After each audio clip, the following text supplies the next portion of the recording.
Deuxièmement, nous sommes dans un moment où on refuse bien des choses à nos compatriotes, où on leur demande bien des efforts.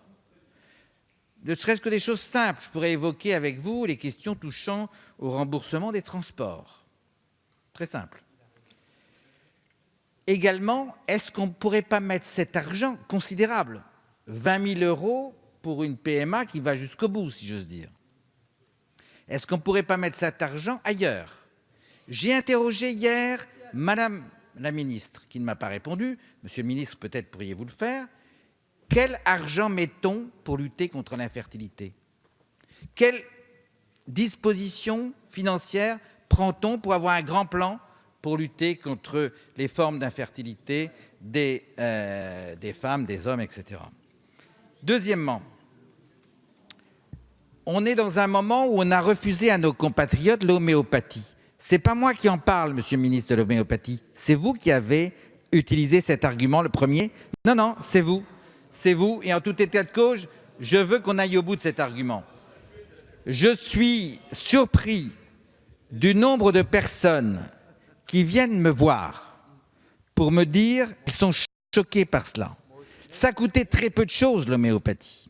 Alors on me dit, ça, l'effet n'est pas positif, et on me dit, le coût par rapport à l'avantage est disproportionné, il n'y a guère que l'effet placebo. C'est ce qu'on nous explique. Oui, oui, c'est l'effet placebo. L'effet placebo, il résulte de la psychologie humaine. Maintenant, interrogez un vétérinaire, interrogez un agriculteur bio qui utilise la médecine vétérinaire homéopathique. Il vous permettra de constater que cet effet est objectif sur l'animal. Objectif. Vous êtes tellement très savant, mais pas vétérinaire, mon cher collègue. Hein, donc, oui, voilà. En tout état de cause, le sujet de fond,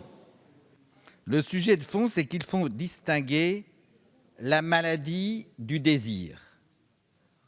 Le désir, il est légitime ou pas légitime, chacun en fonction de sa conscience le dira, mais en tout état de cause, il est le fait d'un individu ou d'un couple.